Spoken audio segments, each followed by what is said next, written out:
Hello friends, स्वागत है आपका अपने यूट्यूब चैनल जीएस रोजगार में। यहाँ पर हम डेली स्टूडेंट लाइफ से जुड़ी हुई रोजगार के अपडेट लेकर के आते हैं जो विभिन्न समाचार पत्रों में छाई हुई होती है, प्रकाशित होती है। दोस्तों, सबसे पहले बात करेंगे आज की वीडियो में। उससे पहले एक रिक्वेस्ट है कि प्लीज़ वीडियो को लाइक कर दें, चैनल पर नए हैं तो चैनल को शेयर कर दें और चैनल पर सब्सक्राइब बटन दबा दें, नोटिफिकेशन का आइकन भी दबा लें। पहली खबर हम बात करेंगे, कल लेखपाल भर्ती का रिजल्ट आया। मैंने इस अपडेट दी थी, कल ही आपको बताया था कि किस तरीके से परिणाम जो है इस पे जो है सवाल उठाए जा रहे हैं। तो बात करेंगे इसके बारे में, देख लेते हैं क्या लिखा हुआ। 8,085 पदों की तुलना में 27,455 अभ्यर्थी अभिलेख परीक्षण के लिए बुलाए गए हैं। तो इसमें लिखा हुआ है कि यूपी SSSC ने 9 माह बाद लेखपाल भर्ती की लिखित परीक्षा परिणाम मंगलवार को जारी कर दिया गया। 8,085 पदों की तुलना में 27,455 अभ्यर्थी अभिलेख परीक्षण के चयनित हुए हैं। हालांकि ये बच्चे उच्च न्यायालय में चल रही याचिकाओं के अधीन इनका रिजल्ट रहेगा। आयोग के सचिव ने बताया है कि अभिलेख परीक्षण की तिथि अलग अलग से जारी की जाएगी। परिणाम वेबसाइट पर अपलोड कर दिया गया है, वहाँ से इसे देख सकते हैं। आयोग की ओर से 31 जुलाई 2022 को विभिन्न केंद्रों पर परीक्षा कराई थी। 3.25 लाख अभ्यर्थियों ने लगभग आवेदन किया था। लिखित परीक्षा से कुछ दिन बाद उज्ज्वला योजना से संबंधित एक सवाल के जवाब को लेकर अभ्यर्थी कोर्ट चले गए थे। फिर एक के बाद एक कई रिट दाखिल हुए, जिससे परिणाम लगभग 9 महीने से पेंडिंग था। इससे अन्य अभ्यर्थी काफ़ी परेशान थे और परिणाम जारी करने की मांग कर रहे थे। न्यायालय का निर्णय आने के बाद विभाग ने लिखित परीक्षा परिणाम भी जारी कर दिया। हालांकि अभी भी 14 रिट याचिकाएं माननीय न्यायालय में विचाराधीन है। मैंने आपको कल भी बताया था। मेरिट की बात कर लेते हैं, मेरिट देख लेते हैं। मैंने कल बताई थी, जनरल की 75.25 है और ओबीसी की भी इतनी है और ईडब्ल्यूएस की इतनी, एससी की 73.75 है, एसटी की 66.50 है। और एक बात और बता दूं, जो विकलांग कोटे के सभी अभ्यर्थी हैं उनको सभी लिया गया है नेगेटिव मार्किंग को छोड़कर, जिनका एक भी नंबर है। तो उच्च न्यायालय में इनका परिणाम याचिकाओं के अधीन ये परिणाम रहेगा, उसका असर पड़ेगा। अगर परिणाम क्या होता है देख लेते हैं, या जो सुनवाई हाई कोर्ट में होगी। अगली खबर, इससे जो सवाल उठाए जा रहे हैं, सबसे मेन सवाल इसी पे उठाया जा रहा है कि ये अभ्यर्थी थी रितु सिंह नाम की। जब इसका पेपर हो रहा था यानी 31 जुलाई को, तो उस समय क्या था कि इसके पेपर के साथ साथ जो प्रयागराज में इसका पेपर था, वहाँ पर इसके पेपर के साथ साथ ये आपको देख सकते हैं सोल्ड आंसर की मिली थी और इसके बिल्कुल सटीक क्वेश्चन थे। क्वेश्चन जो दे रखी है या आंसर की, उसके हिसाब से बिल्कुल सही थे। और अब इसका जो रिजल्ट निकाल करके देखा, मैंने भी देखा था, मैंने कटिंग नहीं लगाई है, इसका रजिस्ट्रेशन नंबर डाल के, डेट ऑफ बर्थ डाल के, तो ये क्वालिफाइड हो गई है। तो इस पर बहुत से अभ्यर्थियों ने जो है सवाल उठाए हैं। और ये देखिए, अखिलेश यादव को भी जो है रीट्वीट किया गया है। इसमें आप देख सकते हैं ट्विटर पे, सोशल मीडिया पे बहुत सारे सवाल उठाए गए थे। और ये इसी बीच के लिख रखा है कि असल कंपटीशन 20-20 लाख वालों के बीच में है, मेहनत करने वालों की बात नहीं है। ये योगी जी इस पर संज्ञान नहीं ले रहे हैं, साफ साफ दिखते हैं। ये सरकार की किरकिरी होती है। जो अभ्यर्थी सेलेक्ट हो जाते हैं वो तो अभ्यर्थी सरकार की गुणगान करते हैं, लेकिन जो उनको पता है क्या हो रहा है असल में, उनसे योगी जी नहीं पूछ रहे। इससे सरकार की किरकिरी हो रही है बेरोजगारों के बीच। अगली खबर इससे देख लेते हैं कि नकल कराने में जो उस दिन पेपर की कटिंग है, जिस दिन ये लेखपाल का पेपर आउट हुआ था, मतलब धांधली हुई थी, उससे अगले दिन की कटिंग है ये प्रयागराज की। देख लेते हैं, ये 4 अभ्यर्थी गिरफ्तार हुए थे, गिरिराज, शबनम परवीन, शाहबान, हुमा बानो। और एक ये जो मैंने बताया रितु सिंह का, बरामद चिट से आंसर शीट का मिलान हुआ है। रितु सिंह का ये पिक्चर थोड़ी धुंधली आई है क्योंकि मैंने स्क्रीनशॉट लिया था। तो इनको गिरफ्तार कर लिया था। गिरफ्तार होने के बावजूद भी इनका रिजल्ट जारी कर दिया गया। इनका रिजल्ट रोकना चाहिए था और इसी में लेकर अभ्यर्थियों को नाराज़गी है कि जब ये गिरफ्तार हो गए थे, सब चीज़ हो गई थी, इनका रिजल्ट क्यों जारी कर दिया गया। इसीलिए यूपीएसआई में भी सवाल उठे थे कि गिरफ्तारी के बाद भी कई अभ्यर्थी सेलेक्ट हो गए थे। ये विभाग की और जो बोर्ड है हमारा यूपी SSSC आयोग है, उसकी जो है कमी उजागर करते हैं। देख लेते हैं, ये नकल के लिए बाहरी की लगाई गई थी ड्यूटी, उसी दिन का ही करेली के चेतना इंटर कॉलेज में इसी का पेपर था लड़की का। और पता है कि ड्यूटी लगाकर महिला अभ्यर्थी को नकल कराई जा रही थी। इस स्कूल की प्रिंसिपल का बेटा ही प्रबंधक है।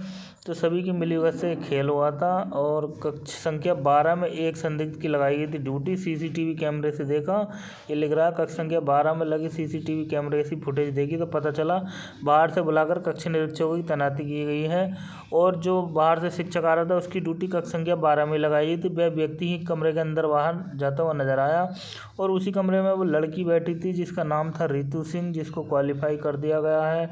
वो गिरफ्तारी के बाद भी इनका रिजल्ट जारी कर दिया गया है। ये समझ में नहीं आता कि सरकार इस ओर क्यों ध्यान नहीं दे रही है। देखते हैं अगर कोई धरना प्रदर्शन होगा तो फिर क्या होगा। आप लोग से प्रार्थना है कि जल्दी से जल्दी ज़्यादा से ज़्यादा हैशटैग करके सरकार को ट्विटर पे टैग करें। अगली खबर देख लेते हैं। PCS प्री से आ रही है, यूपी PCS प्री से परीक्षा आ रही है। ये देख लेते हैं 14 मई को परीक्षा होगी। 12 से 41 केंद्रों पर PCS की परीक्षा होगी। प्रवेश पत्र जारी हो गए हैं और जो जहाँ जिस जिलों में परीक्षा होगी वो दे रखे हैं। ये जिलों के नाम हैं। 10 अप्रैल तक आवेदन चला था। 5,67,696 अभ्यर्थी इसमें शामिल हो रहे हैं। तो आप लोगों का भी एग्ज़ाम हो तो अपने जो डॉक्यूमेंट और ID वाईडी संभाल के रख लें और अपना एग्ज़ाम सेंटर देख लें अगर जिसने नहीं देखा हो। अब एक खबर और आ रही है। MTS परीक्षा में नकल कराते पकड़ा गया अभ्यर्थी। आपको पता है MTS की परीक्षाएं 21 शहरों में चल रही हैं। पहले दिन 37.93% अभ्यर्थी रहे उपस्थित और लिखा है कि 2022 की परीक्षा मंगलवार से शुरू हो गई। परीक्षा के पहले दिन आगरा में एक अभ्यर्थी नकल करते हुए पकड़ा गया। उसे पकड़कर पुलिस के हवाले कर दिया गया। इन अभ्यर्थियों को मेरे अब भी समझ में नहीं आ रही, इतने जेल जा रहे हैं, इनका कैरियर ख़राब हो रहा है, फिर भी ये लोग मानते क्यों नहीं है। किस तरीके से इनकी हिम्मत पड़ जाती है। ये परीक्षा 20 जून तक चलेगी और 90 मिनट की जो है परीक्षा 3 पालियों में हुई है। जिसके पास से नकल सामग्री पकड़ी गई उसके खिलाफ मुकदमा दर्ज कर दिया गया है। एक खबर और निकल के आ रही है कि 94.48% अभ्यर्थियों ने SI की परीक्षा दी है, जो CAPF और दिल्ली पुलिस में SI है। और एक खबर आ रही है असिस्टेंट प्रोफेसर भर्ती का साक्षात्कार 14 से है। 6 पदों पर भर्ती है। ये 14 से इसका साक्षात्कार है, लिखा हुआ है सामने। चुनाव के दिन भी परीक्षा होगी, ये इसमें साफ साफ लिख रखा है। चलिए अगली खबर देख लेते हैं। अब एक ही आवेदन पर सभी केंद्रीय विश्वविद्यालयों में प्रोफेसर की भर्ती होगी। विश्वविद्यालय अनुदान आयोग के अध्यक्ष ने फैकल्टी रिक्रूटमेंट पोर्टल CU चयन किया लॉन्च। केंद्रीय विश्वविद्यालय में प्रोफेसर की भर्ती फैकल्टी रिक्रूटमेंट पोर्टल से होगी। घर बैठे उम्मीदवारों को एक क्लिक और एक लॉगिन से किसी भी यूनिवर्सिटी में रिक्त पद, विज्ञापन, भर्ती, लिखित परीक्षा, इंटरव्यू तक की सारी जानकारी उपलब्ध हो जाएगी, लिखा हुआ। तो आपने समझे पोर्टल पर पंजीकरण कराना जरूरी होगा। बस पूर्व में जारी विज्ञापन पोर्टल के बगैर भी जारी रहेंगे। पूर्व में जो विज्ञापन हो चुके हैं तो एक ही आवेदन पर सभी केंद्रीय विश्वविद्यालयों में प्रोफेसर की भर्ती के लिए आप लोग आवेदन कर सकते हैं। अगली खबर देख लेते हैं।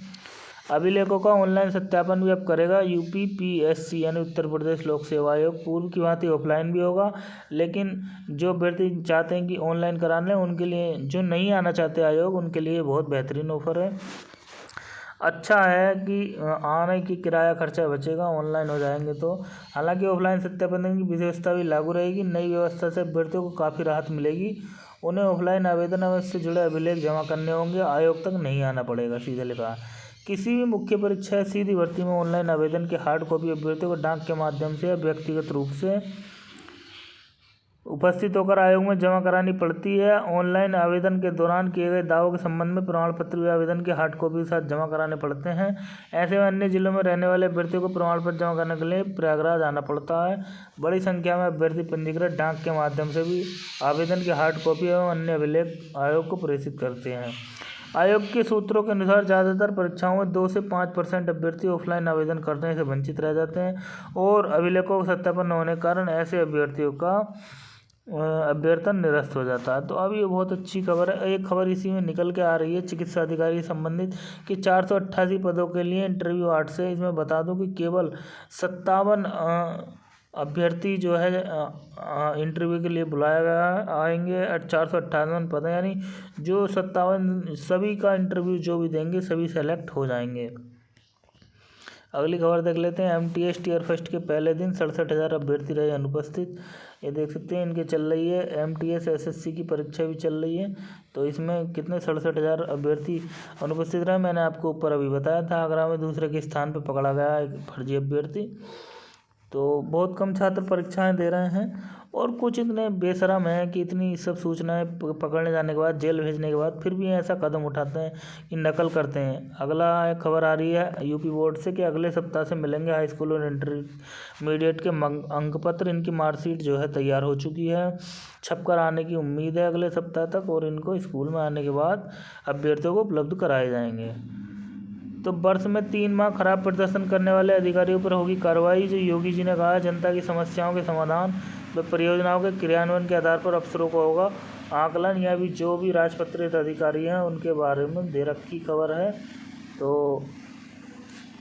अगली खबर देख लेते हैं कि जामिया मिल्लिया इस्लामिया में 241 पद निकले हैं। डिप्टी रजिस्ट्रार के, असिस्टेंट रजिस्ट्रार के पद खाली हैं और ये योग्यताएं दे रखी हैं। लिखित परीक्षा होगा, स्किल टेस्ट होगा, इंटरव्यू भी होगा। इसकी अंतिम तारीख 31 मई 2023 है और आवेदन शुल्क 800 रुपये। अधिकतम जानकारी के लिए इनकी वेबसाइट पर जा सकते हैं। अगली खबर आ रही है, यूनिवर्सिटी जल्द नियुक्त करे लोकपाल। जो है कहा है कि केंद्र सरकार ने कहा है कि ये यूजीसी जो है यूनिवर्सिटियों में जल्द से जल्द लेखपाल की नियुक्ति कराए, जिससे जो है भ्रष्टाचार कम हो, धांधली कम हो। तो दोस्तों ये था आज का वीडियो को लाइक करें प्लीज़, अपने दोस्तों को शेयर करें और चैनल पर नए हो तो चैनल को सब्सक्राइब कर लें और बेल आइकन दबा दें ताकि आने वाली वीडियो आप तक आसानी से पहुंच सके। चलिए मिलते हैं नेक्स्ट वीडियो में, तब तक के लिए जय हिंद।